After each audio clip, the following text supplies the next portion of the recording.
ایک یہودی کا گزر مسلمانوں کی ایک بستی سے ہوا۔ اس کے دل میں ایک ترکیب آئی کہ کیوں نہ میں انہیں ان کے دین کے تعلق سے ان کے دلوں میں شکوک و شبہات پیدا کروں اور انہیں ان کے علماء سے بدظن کر دوں۔ بستی میں داخل ہونے سے پہلے ہی ایک چرواہے سے ملاقات ہوئی۔ یہودی نے سوچا کہ کیوں نہ اسی جاہل سے اس کی ابتدا کی جائے اور اس چرواہے کے دل و دماغ میں اسلام کے خلاف شکوک و شبہات پیدا کیا جائے۔ یہودی نے اس چرواہے سے ملاقات کی اور کہا کہ میں ایک مسلمان مسافر ہوں۔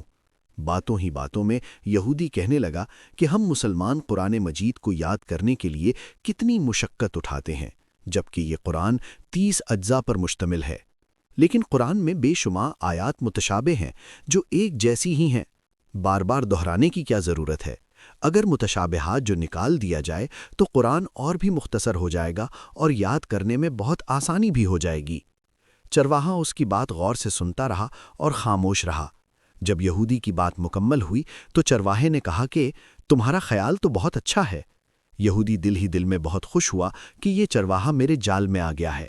پھر اچانک چرواہے نے کہا کہ میرا ایک سوال ہے۔ یہودی نے کہا پوچھئے۔ تم چاہتے ہو کہ قرآن میں جو متشابہات یا تکرار ہے اس کو نکال دینا چاہیے؟ ہاں بالکل، میرا یہی خیال ہے کہ جو آیات ایک مرتبہ سے زیادہ ہوں اس کو قرآن سے خارج کر دیا جائے تو قرآن مختصر ہو جائے گا اور یاد کرنے میں آسانی بھی ہوگی۔ چرواہے نے کہا مجھے ایسا لگتا ہے کہ تمہارے بدن پر بھی بعض اعضاء ایک سے زیادہ ہیں جو تکرار پیدا کر رہے ہیں، جس کا کوئی فائدہ نہیں ہے۔ کیوں نہ تمہارے 2 ہاتھوں میں سے ایک ہاتھ کو کاٹ دیا جائے، 2 پیروں میں سے ایک پیر ہی رکھا جائے، اس لیے کہ یہ تکرار ہے۔ 2 آنکھوں کی کیا ضرورت ہے؟ کام تو ایک آنکھ سے بھی پورا ہو سکتا ہے۔ کیوں نہ تمہاری ایک آنکھ بھی نکال دیا جائے؟ 2 کان اور 2 گردوں کی کیا ضرورت ہے؟ اس میں بھی تکرار ہے۔ اگر ان تکرار والے تمام اعضاء کو نکال دیا جائے تو تمہارا بدن بھی ہلکا ہو جائے گا اور غذا کی مقدار بھی کم ہو جائے گی اور تمہیں زیادہ جدوجہد کرنے کی بھی ضرورت نہیں رہے گی۔ کیا خیال ہے؟ یہودی اپنا سیاہ منہ لے کر فوراً اٹھ کھڑا ہوا اور اپنی راہ لی۔